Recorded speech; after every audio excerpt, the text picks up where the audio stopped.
greater than all we ask. He has done great things, lifted up, defeated the grave, brings to life. Our God is able. In His name we overcome. For the Lord our God is able. Thank you, Lord. You are more than able and more than willing, Lord God, to answer us. Thank you, Lord. Amen. God is with us. God is on our side. He will make a way. Far above all we know, far above all we hope. He has done great things. Amen. Lifted up, defeated the grave, brings to life. Our God is able. In His name we overcome. For the Lord, amen. Jesus able, lifted up, defeated the grave, brings to life. Our God is able. In His name we overcome. Amen. For the Lord our God is able. God is with us, and He will go before. He will never leave us. He will never leave us. God is for us, and He has opened arms. He will never fail us. He will never fail us. God is with us. He will go before. He will never leave us. He will never leave us. God is for us.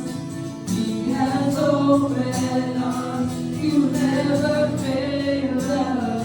He will never fail us. Lifted up, defeated the grave, sing, raised to life. Our God is able. In His name we overcome. Amen. Thank you, Lord. For the Lord our God is able. Lift it up, defeated the grave, brings to life. Our God is able. In His name we overcome. For the Lord our God is able. We sing. For the Lord our God is able. For the Lord our God is able. Amen. Thank you, Lord. Oh, you are able, God. Praise your name, God. God is able. Thank you, Lord. To do all things. Thank you, Jesus, to worship you. Thank you, Lord. Praise your name. For you are good, Lord God, and you're amazing, God. Thank you, Jesus, that your mercies are new every morning, and your steadfast love never ceases. Thank you, Jesus. You're so amazing, Lord, and we worship you in this place this morning. Thank you, our Daddy God. Let this be your intimate moment with you, Lord. Only you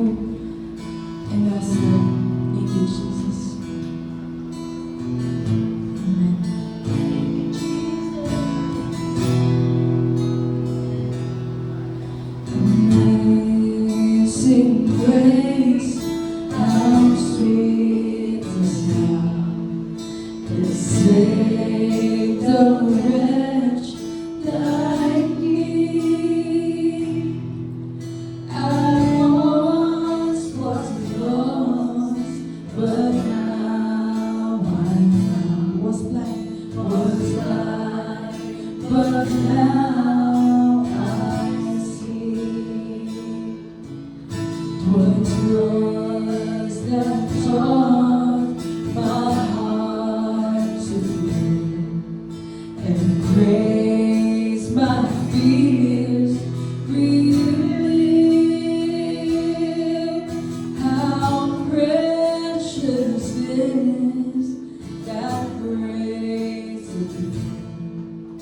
We are our first belief. My chains are gone, I've been set free. My God, my Savior, has ransomed me. And like a flood, His mercy reigns, unending love, amazing grace. Thank you, Lord. The Lord has promised good to me. His word, my hope secures. He will my shield and portion as long as life endures. Let's sing. My chains are gone, I've been set free. My God, my Savior, has ransomed me. And like a flood, His mercy reigns, unending love, amazing grace. Sing. The earth shall soon dissolve like snow. The sun forbear to shine, but God who called me here below will be forever mine. Let's sing. My chains are gone, I've been set free. My God, my Savior, has ransomed me. And like a flood, His mercy reigns, unending love, amazing grace, amazing grace. My chains are gone, I've been set free. My God, my Savior, has ransomed me. And like a flood, His mercy reigns, unending love, amazing grace. Sing this verse again. The earth shall soon dissolve like snow. The sun forbear to shine, but God who called me here below will be forever. Let's sing this to your daddy God.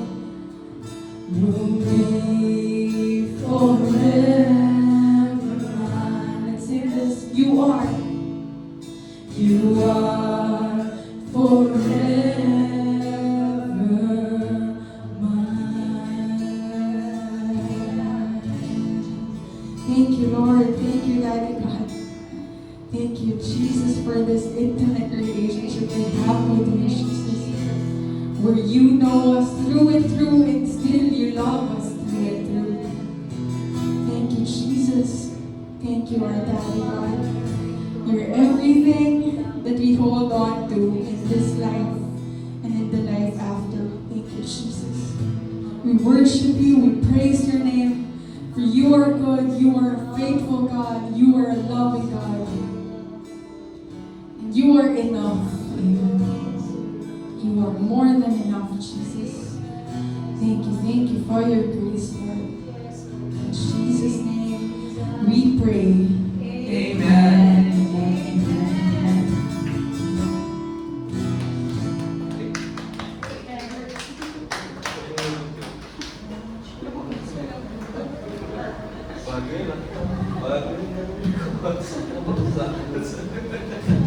Wala na, nag-enjoy lang ako niya. Surprise ako. Yung ano po?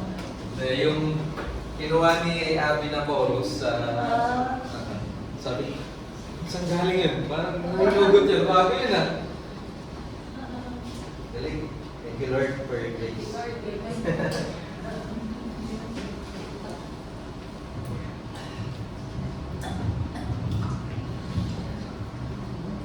Hello. Ayan. Good morning po. Good morning, Grace Life family. So, welcome to our second Grace Life Foundation Saturday. So, before anything else, so yung nag-worship na tayo, then we will have our Holy Communion.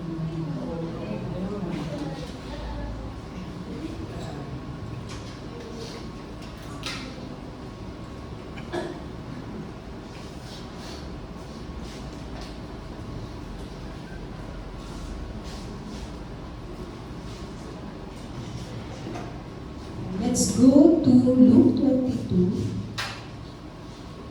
Luke 22:14.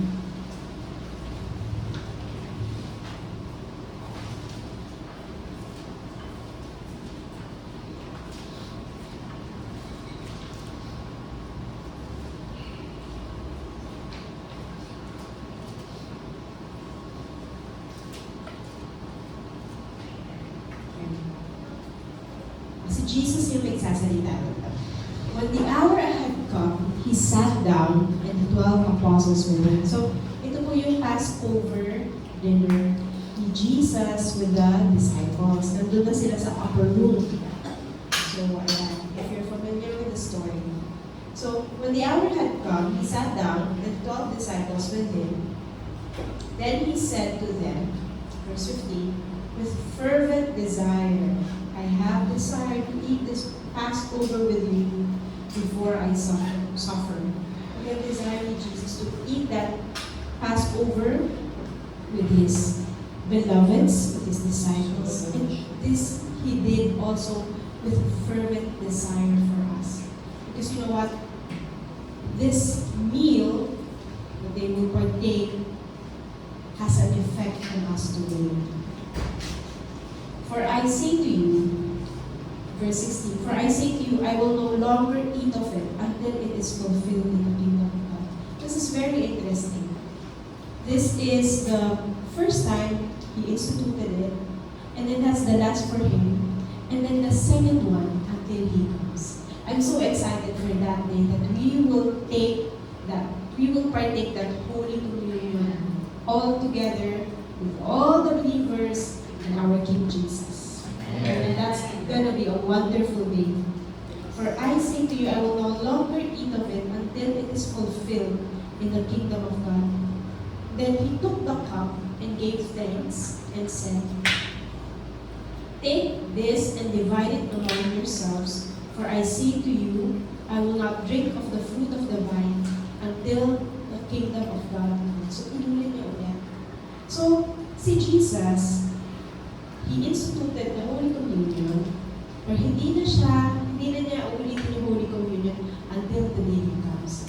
But for us, diba, sabi niya, verse 19, and He took bread and gave thanks and broke it and give it to them, saying, "This is my body, which is given for you.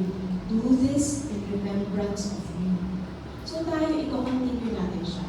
It's proclaiming of what He has done for us at the cross. Kasi ito, at that very moment, He was with His disciples, He instituted it so that the disciples will see. It's foretelling them that we are doing this to foretell at that time what I'm going to do. But in the days to come, when you partake of this, you are telling, you are remembering, and you are partaking, you are celebrating what I have done for you. And it is very important for us. Hindi lang siya simple inaalala natin yung parang birthday, parang, kasi usually pag birthday, di ba, nasa-celebrate tayo, ang benefit natin doon, kumain ng cake, di ba? Pag anniversary, ang benefit natin, like for some couples or travel.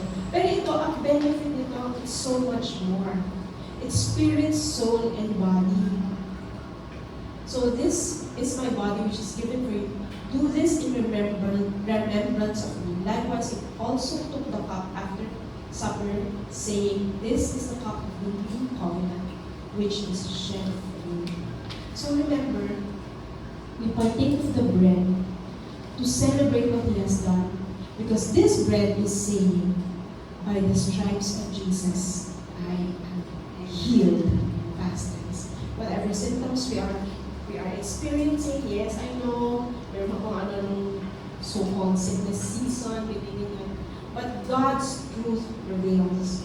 God's truth prevails. Whatever symptoms, whatever illness there may be, God's truth prevails, and we declare by the stripes of Jesus, we are healed. Amen. And the cup, whatever thoughts that the enemy bombards us with, that the devil tries to convey to us, to lie to us, let us remember, we are in the new covenant. You know what? Behavior and right living is out of right living. When we continue to believe and declare that we are living in the new covenant, and every time we partake of the Holy Communion, every time we partake of this cup, we remember. It is like there's a rejuvenation. It's more than that. This is a very simple word that I'm saying, but it's more than that. It's revitalized. It's more than that. We are remembering. Faith arises. And hindi lang siya simple word when you say faith arises. When faith arises in us, when God sees that, when we see how good He is, what He has done at the cross for us, faith arises, grace overflows to us. And you know what? His grace is so awesome. No words can express it. It's so much more than you can just see. His grace is so much more. Amen. Imagine living in the new covenant. It has so much for us in this life. Amen. Para tayong indestructible. To be honest with you, kasi your faith shields you from any worry. Your faith shields you from any anxiety. And worries and anxiety, they bring mental illness, they bring physical sickness, then afterwards you make wrong decisions, etc., etc. It's really so much. It's really so much more for us. But the benefits of the Holy Communion and living in the new covenant for us. Let's pray. Lord Jesus Christ, I thank you so much that you have instituted the Holy Communion for us, and that you have wanted us to continue remembering what you have done on the cross, partaking of your Holy Communion, by just remembering, O Lord, what you have done for us, Yes. by celebrating what you have done for us. Faith arises in us, and you see that, O Lord, and your grace abounds to us, O Lord. Amen. I thank you, Lord Jesus Christ, that we can boldly declare today your stripes, we are healed. Amen. We, as your children, we, Receive. as your beloveds, we receive your healing and we live in health and wholeness. That will forever be our portion. Yes. Your health and wholeness, your Zoe kind of life. Nothing is missing, nothing is broken. We receive that, Lord. In your mighty name, Jesus, amen. Let's Amen. partake of the bread.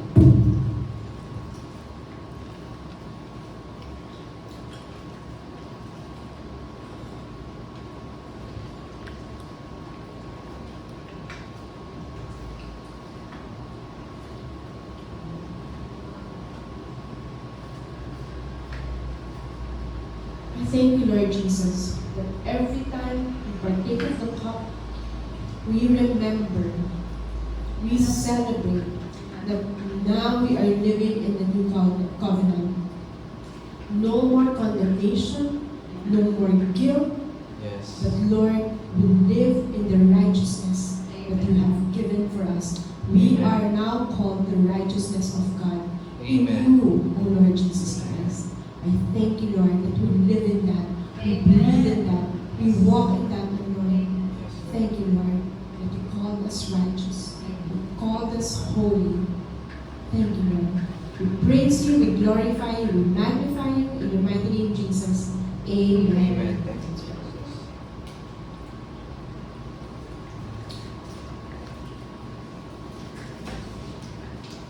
Amen. And we have Sister Shalom. We'll get our empty cups. Sister. Thank you very much po sa inyong lahat sa dumating dito. Kanina, I was just reading yung sa Matthew 13. You can quickly go there.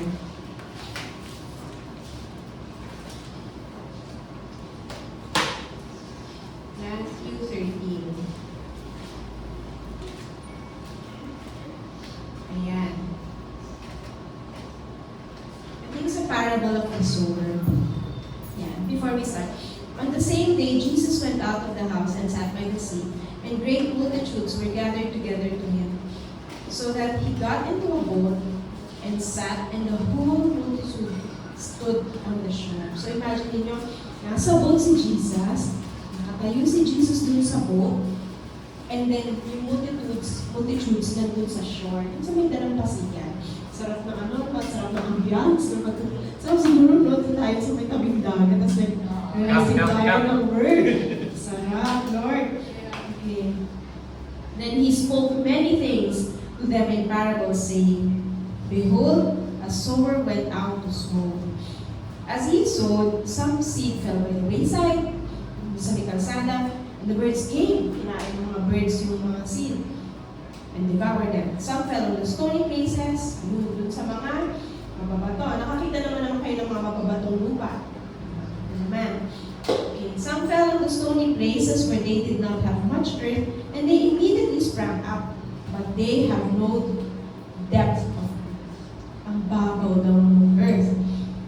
But when the sun was up, and they were scorched, so nasunog sa araw yung mga seeds na naging plants. And because they had no root, they withered. Wala daw ugat yung seeds. So namatay sila. Namatay yung mga seeds. And some fell among the thorns. Yung sa lugar na maraming may halaman pero matinik. And the thorns sprang up and choked. Nag-choke yung mga seeds na plants. But others fell on good ground and yielded a crop. Some 100-fold, 60-fold, and some 30. So yung mga seeds that fell sa good ground, tumubo sila ng healthy. And yung iba, namunga ng 100-fold. Diba? So 100% yung yield. Yung iba 60%, yung iba 30%. So he who has ears to hear, let him hear. And the disciples came, kay Jesus, and said to him, Why do you speak to them in parables? So, sumagot si Jesus. He answered and said to them, Because it was given to you to to know the mysteries of the kingdom of heaven, but for them it has been given. So these are parables. The parables are given to us. So it explained it by Jesus to show us the mysteries of the kingdom of heaven. So yung mga tao nakakinig nung time na yun, nung nandun sa may dalampasigan, di nga nila alam na ito yun. Na yung parable na yun is all about the mysteries of the kingdom of heaven. Tayo with the Bible, first-hand information from God, telling us all these parables are about the mysteries of the kingdom of heaven. And then, for whoever has, to him more will be given, and he will have abundance. But whoever does not have, even what he has will be taken away. So, in-explain pa niya yan dyan. Ayan, balik punta tayo sa verse 19. When anyone hears the word of God and does not understand it, the wicked one comes and snatches away what was sown in his heart. This is why he who received seed by the wayside. So, ang gusto sabihin ni Jesus dito, when we receive God's word, it is important for us to understand it. That's why we are here. Diba? That's why we go to church. Kasi we really expound on God's word.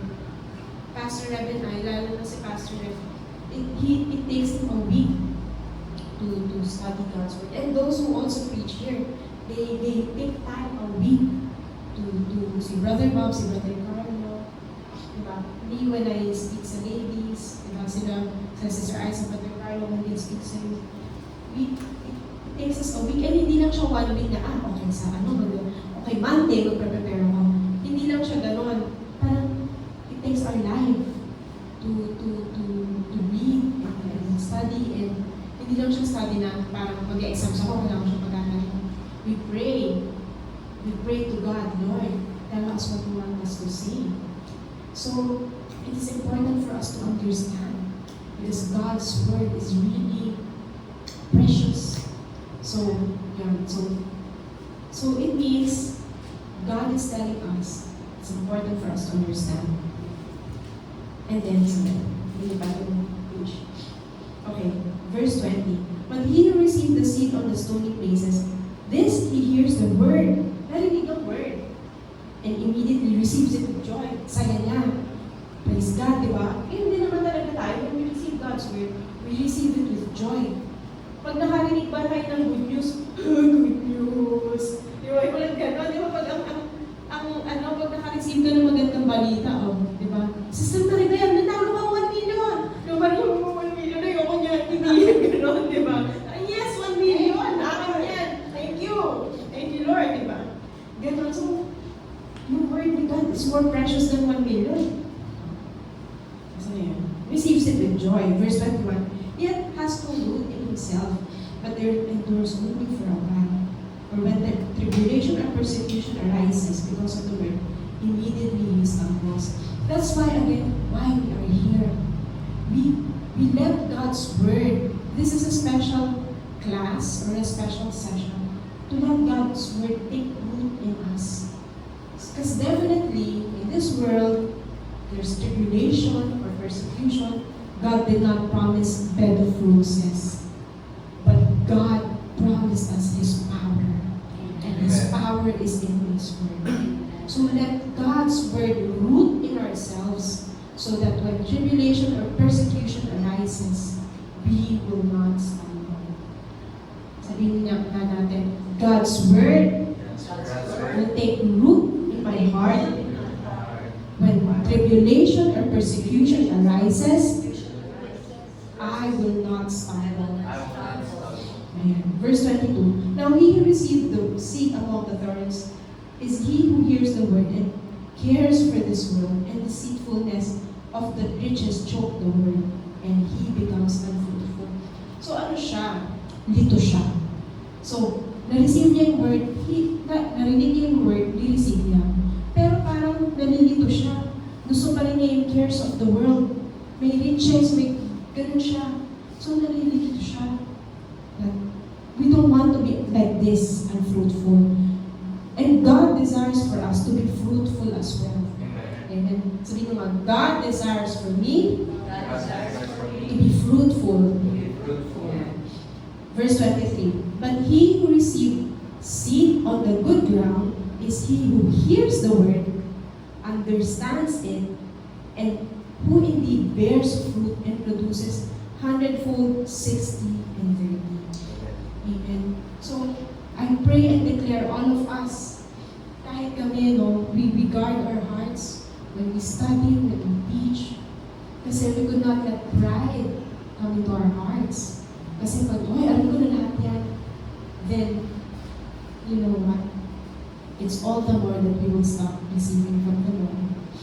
So yun, I pray and declare all our hearts are good ground, and we receive His word, we understand it, we are not tossed to and fro by the cares of this world, and let us all bear fruit, bearing fruit 100, 60, 30. We all wanted 100-fold, but let us be patient with ourselves as we are in that journey of producing 100-fold. If we have produced 30, praise God. You are with me as I journey to my 60. You are with me, Lord, as I journey to my 100-fold. And let all that bearing fruit give glory to the Lord. Amen. Amen. Amen. So, magpapray na po tayo, Pastor Ben. Ano ko nag-start ka? Okay, let's pray. Mighty Father, we commit to you this day. Thank you for your Holy Spirit. We acknowledge your Holy Spirit, your Son, Jesus, in our midst this morning, O God. Let your Holy Spirit be our teacher that will guide us, lead us into all truth concerning your Son, Jesus Christ. Thank you for the spirit of wisdom, knowledge, and revelation that will burst out in this place, O God. Thank you for your word that will be spoken today, Lord, that will be planted in the good grounds of our heart, and it will bear much fruit in our lives. Lord, I lift up to you each one of us in this room, O God. I declare blessing, revelation, love, O God, the overflow sa buhay po ng bawat isa. And tunay, Panginoon, ikaw po lamang ang may tataas sa aming kalagitnaan sa umagang ito. Lord, we give you all the glory, all the praise, and honor. In Jesus' mighty name we pray. Amen. Amen. Okay, so we will pick up where we left off last, 2 weeks ago. Yeah, 2 weeks ago. So our topic for today is redemption and salvation. So magkaibang word po yan, magkaibang meaning, redemption and salvation. Familiar po ba kayo kapag kayo nag-grocery, sometimes binibigyan kayo ng voucher ng cashier? Dahil sa amount na pinurchase mo o ginrocery mo, you are entitled for this voucher. And then dun sa grocery, meron silang redemption center, okay, where you can claim that voucher. At hindi mo alam kung ano yung napanalo o ano yung i-claim mo, but you're entitled for a gift. Diba itong voucher na to? So, pupunta ka sa redemption center or dun sa redemption station para i-claim mo yung voucher. I-redeem mo yung voucher para ma-claim mo yung gift na binigay sa'yo. So, anong purpose? Bakit sinabi ko? So, related po yun sa topic natin this morning, yung redemption, and then later on yung salvation. Okay, let us open po our Bible in Ephesians chapter 1, verse 7. If you have your Bibles with you, paper Bible or Bible app sa phone, you can turn with me sa Ephesians chapter 1, verse 7. And it says here, okay, in Him we have redemption through His blood, the forgiveness of sins, according to the riches of His what? His grace. So in Him, in Jesus Christ, we have redemption through His blood, the forgiveness of sins according to the riches of His grace. So, yung redemption po, you can underline the word redemption there sa Bible po ninyo, or circle it, okay, redemption. According to the Bible, redemption refers to the act of God delivering believers from sin and its consequences through the sacrificial death and resurrection of Jesus Christ. So, yung meaning po ng redemption in the Bible, it refers to the act of God delivering believers from sin and its consequences through the sacrificial death and resurrection of Jesus Christ. And it involves the idea of being bought back or ransomed from the bondage of sin and death. Okay? So, yun po yung redemption in the Bible encapsulates the themes of forgiveness, liberation from sin, and reconciliation with God. So, that's the meaning of redemption in the Bible. So, us, before Christ, we have a new Christ yet. Before Christ, we are in bondage of sin. Okay? Bakit tayo in bondage of sin? Because we inherit that sin from Adam. We know if we go back sa history ng Bible from the beginning, when God created everything, He created man in His own image and likeness. He created Adam, okay, the first man. Then afterwards, Eve. But then, Eve was deceived by the enemy, by Satan. He partake of the fruit of the knowledge of good and evil, and then after that, he gave to her husband, Adam. So, sinuway po ni Adam and Eve yung kautusan ng Panginoon way back po sa Garden of Eden, and that is the time po where sin entered to mankind. Okay? So, yung after nun, nung fall ng man, sin entered into man, and yung root cause po ng lahat ng nakikita natin hindi ka nais-nais sa mundong ito, ang root cause po niyan ay sin. But then, God made an ultimate plan po to send forth His Son, Jesus Christ, to die on the cross. Okay? The Bible says that we have been justified by the blood of Jesus Christ. We have been redeemed by the blood of Jesus Christ. So we have been bought back.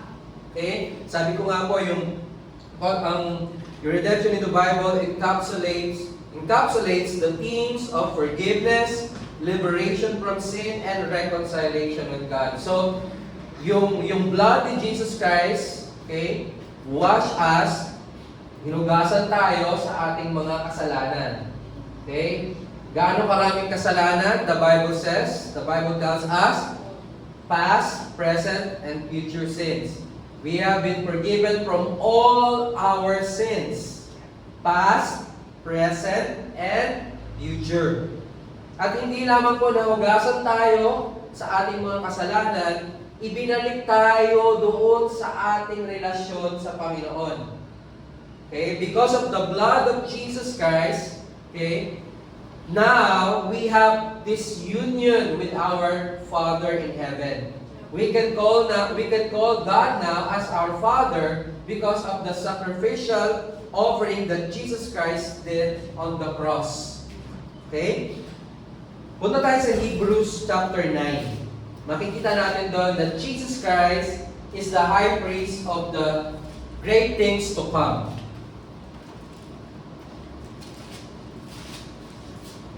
Hebrews chapter 9,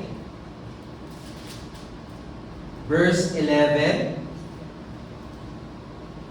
But Christ came as a high priest of the good things to come, with the greater and more perfect tabernacle not made with hands, that is not of this creation, not with the blood of goats and calves, but with His own blood He entered the most holy place once for all, having obtained eternal redemption. For if the blood of bulls and goats and the ashes of a heifer, sprinkling the unclean, sanctifies for the purifying of the flesh, how much more shall the blood of Christ, who through the eternal Spirit offered Himself without spot to God, cleanse your conscience from dead works to serve the living God. And for this reason, He is the mediator of the new covenant by means of death for the redemption of the transgressions under the first covenant, that those who are called may receive the promise of the eternal inheritance. So, dito po sa scripture na ito, pinakita na si Jesus Christ is our high priest. In the Old Testament, in the Old Covenant, kapag ang isang tao po ay nagkakasala, he will bring animals to the high priest, okay, to the tabernacle, and he will bring that animal to the high priest. He will present that animal to the high priest. And that high priest, he will check on the animals. For example, yung lamb po, he will check on the lamb if it's perfect for us as an offering to God. I-check niya yun kung meron ba siyang may mga pimples ba siya or may mga sugat pa siya. So it has to be perfect. Okay? Yung sacrifice po, it has to be perfect. Then once the high priest check on the animal, on the lamb, kapag yung lamb po ay perfect, now it is ready for sacrifice. So he will kill that animal, he will kill that lamb, and then what happened is that he will get the blood and he will sprinkle the blood to the most holy place. Okay, and then i-burn po yung lamb na yon. Alright? But here, Jesus Christ, sabi dito, with the blood of bulls and goats and the ashes of heifers, sprinkling the unclean, sacrifice for the purifying of the flesh. Okay? How much more yung blood ni Jesus Christ? Okay? How much more the blood of Jesus Christ has been sprinkled? Hindi lang na-sprinkle siya, but it was gushing. Jesus Christ, our high priest, sprinkled His own blood doon sa most holy place so that those who receive Him as Lord and Savior, now they can enter to the most holy place.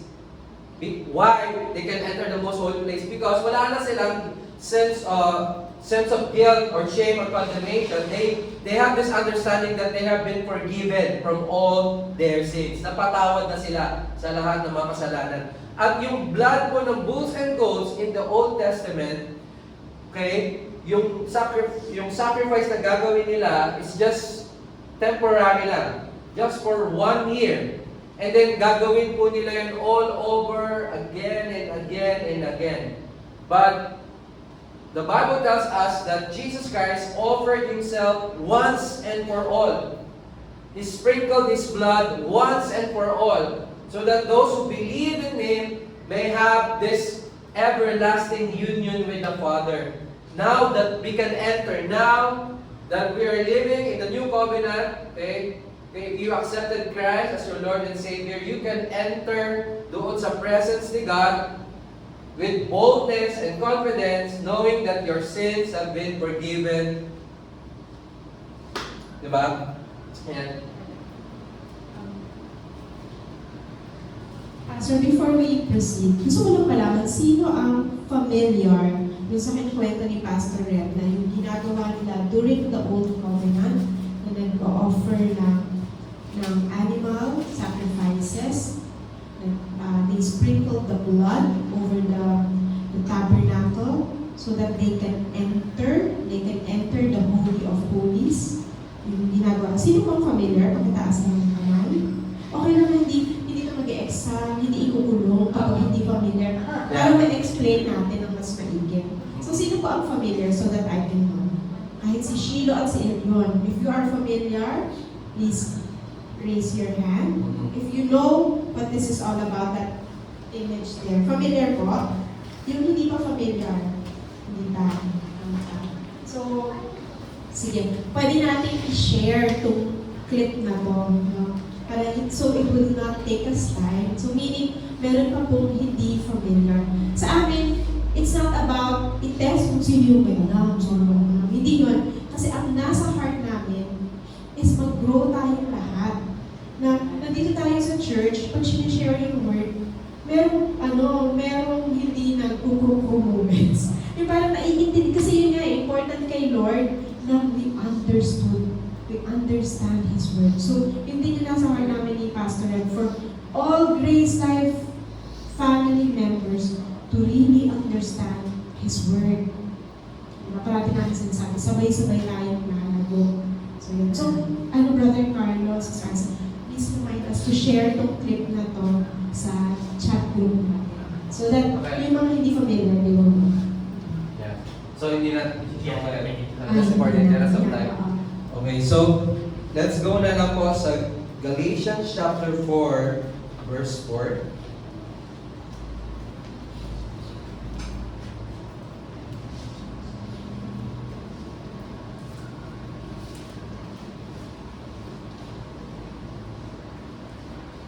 Yan. But when the fullness of the time had come, God sent forth His Son, born of a woman, born under the law. Next verse, please. To redeem those who were under the law, that we might receive the adoption as sons. Next verse. And because you are sons, God has sent forth the Spirit of His Son into your hearts, crying out, Abba, Father. Verse 7. Therefore you are no longer a slave, but a son. And if a son, then an heir of God through Christ. The moment you receive Jesus Christ as your Lord and Savior, you are no longer a slave to sin, but you are a son. You are a son or you are a daughter of our living God. Okay? Sin has no longer dominion over you. Wala ka na dun sa dominion ng sin, but you are now a son. Since now that you are a son, you are entitled to all His blessings. Okay? Romans chapter 3 verse 24. Wala ito sa module sa ito. And all being justified, ayan, for all have sinned and fall short of the glory of God, okay? Being justified freely by His grace through the redemption that is in Christ Jesus. And now, nandun ulit yung word na redemption. So, being justified freely by His grace through the redemption that is in Christ Jesus. So, it is Jesus Christ who redeemed us from the power of darkness. Amen? Christ redeemed us. How does Christ redeem us? By His own blood. He redeemed us by His own blood. I remember the story, when the Israelites were held captives doon sa Egypt. Okay, may promise si Lord sa kanila, may pagdadalan si Lord sa kanila. Okay, which is itong promised land. So, God made the way. Okay, and before they went out from Egypt, may instruction si Lord sa kanila na you need to kill a lamb. And then once you kill the lamb, yung blood ng lamb, okay, you will apply it doon sa doorpost, sa door. Yan, sa door, sa haligay ng kanilang pintuan at doon sa haligay ng kanilang bahay. So all over, ayan, nalagay nila yan. So that when the spirit of death will go, diba, hindi papasok, hindi makakapasok yung angel of death doon sa bahay nila because of the blood. Okay? And the lamb na kinatay nila, that they killed, i-roast nila yon sa fire, tapos pagsasaluhan nila yon sa kanilang pamilya. Okay? So ano pong significance nung story na yon? In the New Testament, in the New Covenant, sa Gospel of John, okay, may pinsan siya, si John the Baptist, si Jesus, may pinsan si John the Baptist. Sinabi ni John the Baptist sa pinsan si Jesus Christ na Jesus Christ is the Lamb of God that will take away the sins of the world. Okay? Jesus is the Lamb of God that will take away the sins of the world. So, significance of, yung lamb is the picture of Jesus Christ. Yung pag-rose sa Kanya, talagang yun yung literally nangyari sa Kanya while He was hanging at the cross. Di ba? It's like the fiery judgment of God towards sin was fell upon Him. Okay? And yung blood speaks, not just speaks for our redemption, but it is also speaks for our protection. Now, when the enemy sees the blood, he cannot touch you. Just like what happened doon sa Israelites, yung time ng mga Israelites sa Egypt. Okay, the angel of death sees the blood, and then the angel of death parang nagpass, diba? Nagpass lang, hindi pumasok sa bahay nila. Because the blood of Jesus, if you know the power of the blood of Jesus, the blood of Jesus speaks of better things. The blood of Jesus is not just for our redemption, for the forgiveness of our sins, but also the blood of Jesus, it speaks of our protection. It's God's protection over us. Now when the enemy sees the blood of Jesus Christ, he is scared. He will not go near to you, to your family, to your household, to your house. Hindi lalapit yung enemy sa house nyo because of the blood of Jesus Christ. That's why we believe in the power of the blood of Jesus Christ. There is power in the blood of Jesus Christ. The forgiveness of sin is in the power of it's in the blood of Jesus Christ. Amen? So, because you are sons, you are no longer under sin. You're under grace. Galatians chapter 3 verse 13.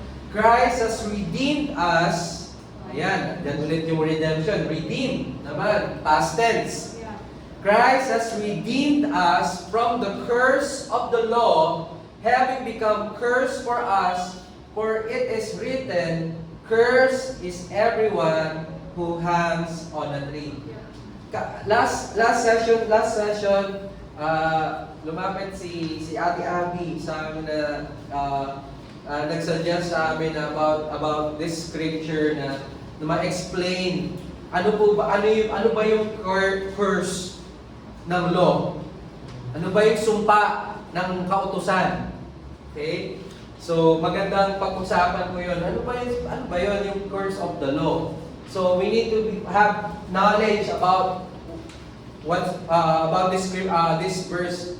Okay? So it tells us Christ has redeemed us from the curse of the law, having become curse for us, for it is written, cursed is everyone who hangs on a tree. Ano yung sumpa ng kautusan? So pupuntahan po natin yan sa Deuteronomy chapter 28. But before that, Brother Carlo, sa Ephesians chapter 1 verse 3 muna tayo.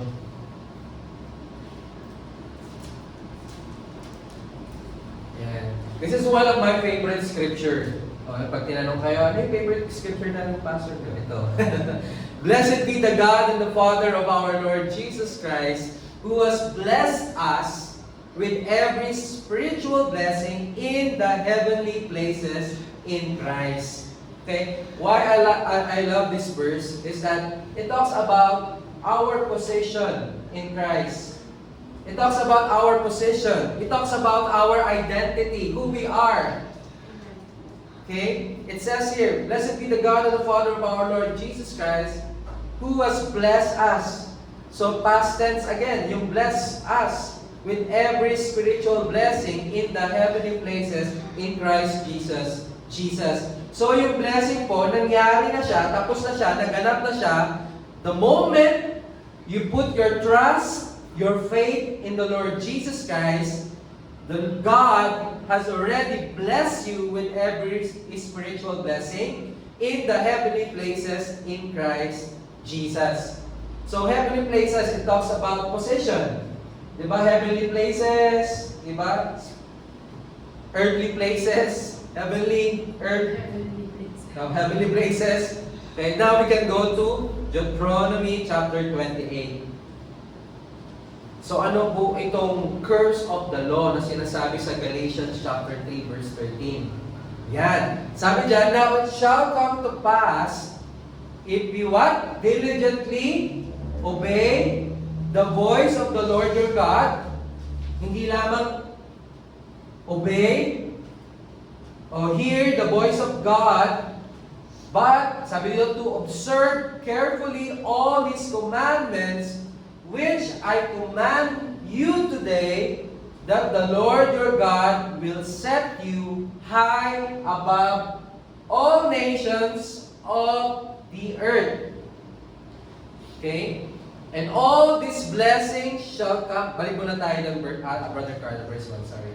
Okay, that the Lord your God will set you above all nations of the earth. Kanina, binasa natin sa Ephesians chapter 1, verse 3, okay, that He already blessed us with every spiritual blessing in the heavenly places.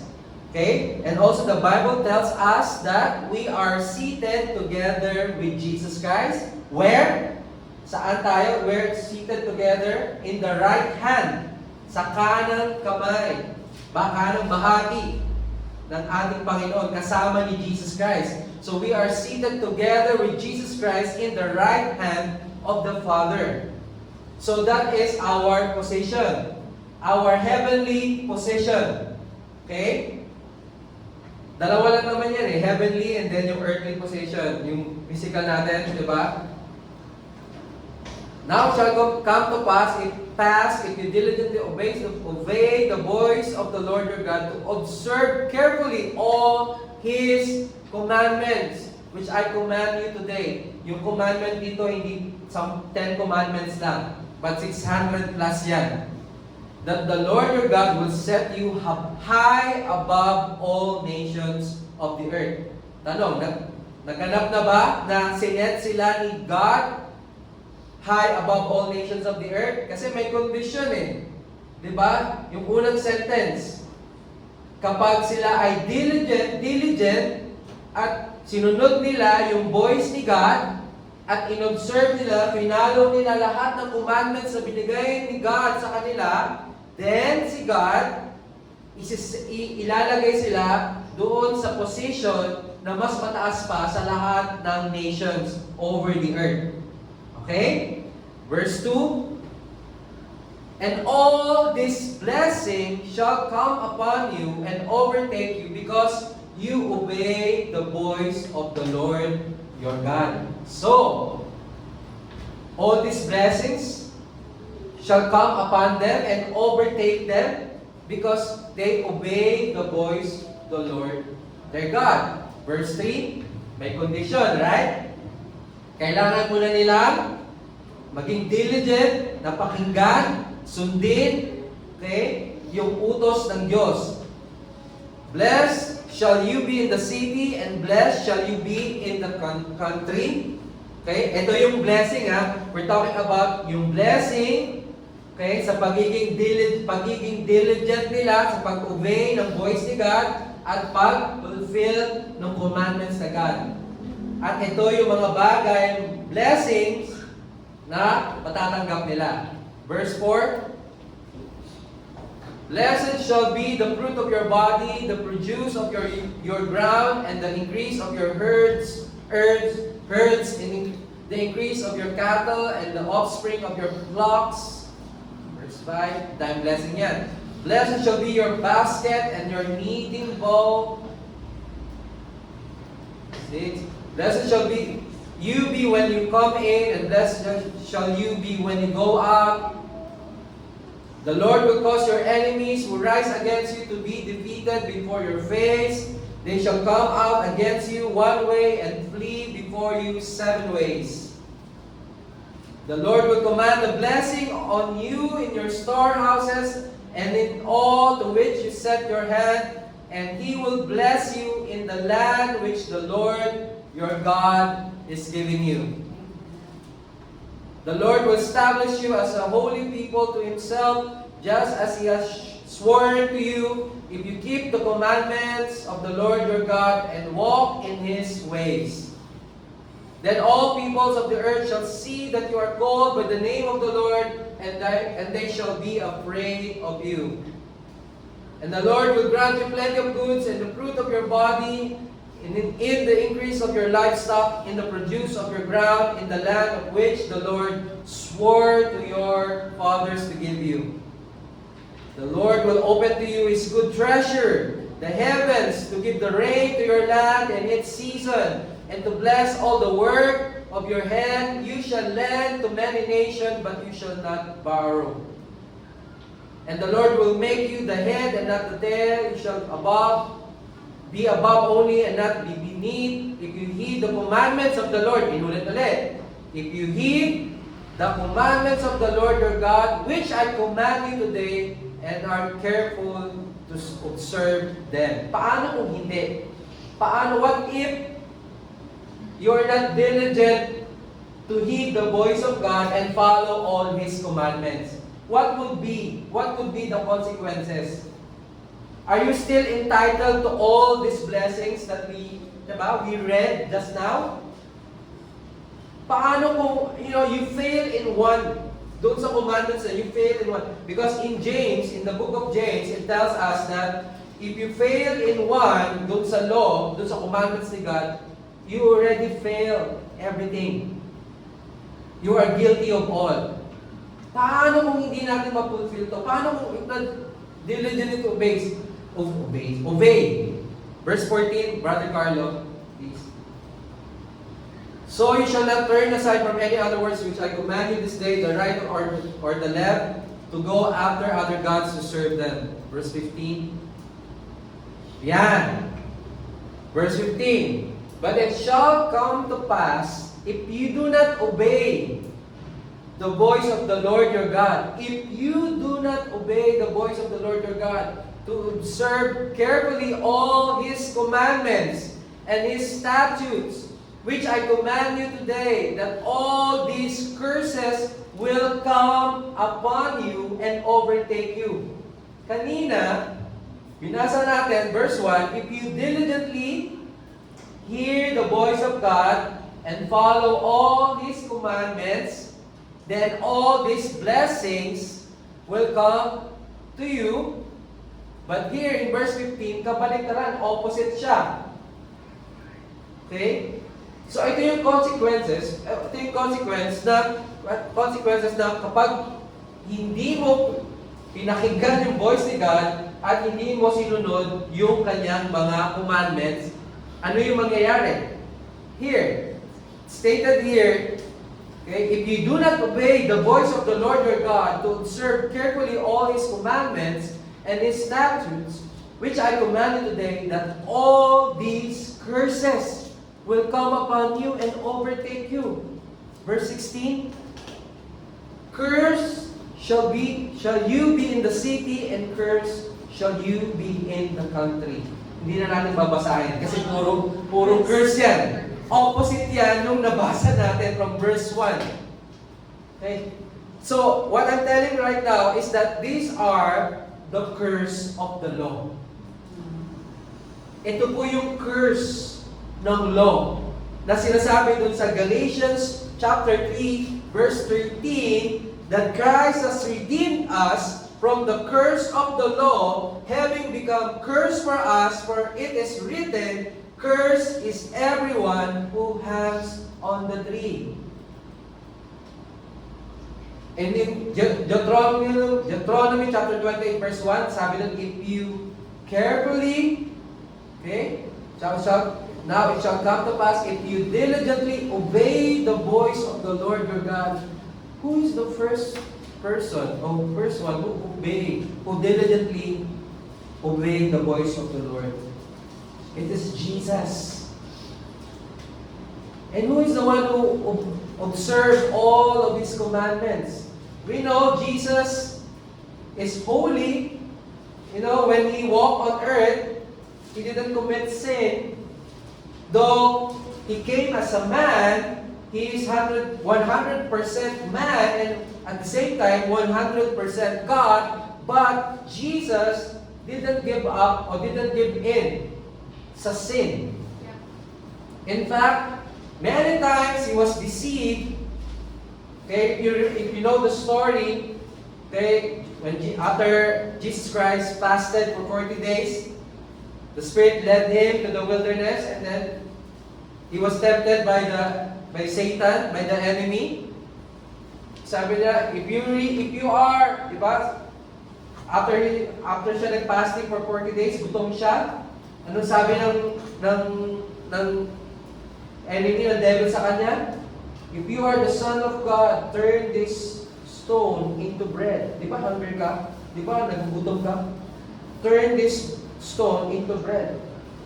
But ano po ang response ni Jesus Christ? Hindi siya nag-response, yes, I am the Son of God. I can do that. But ano po yung response? Kasi from there, matututo tayo sa kung paano nag-response si Jesus Christ sa lahat, sa mga accuser niya. Sa lang mga accuser niya, yung enemy, yung devil, di ba? Sabi niya, it is written that man should not live by bread alone, but by every word that proceeds from the mouth of God. He knows, kasi alam niya na, he knows who he is. He knows his identity as the Son of God. Hindi niya na kailangan, ipagmalaki pa sa devil na I am the Son of God. He knows, he already established in his identity who he is. That he is the beloved Son of God. Kaya sinabi niya, it is written.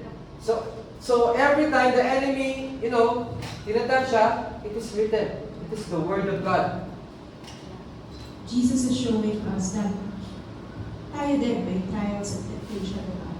So let us go back to His Word. Yun talaga yung hindi makakontest ng devil yun. If he tries to deceive us with thwarted or what they call is perverted Word of God, because the devil usually he drops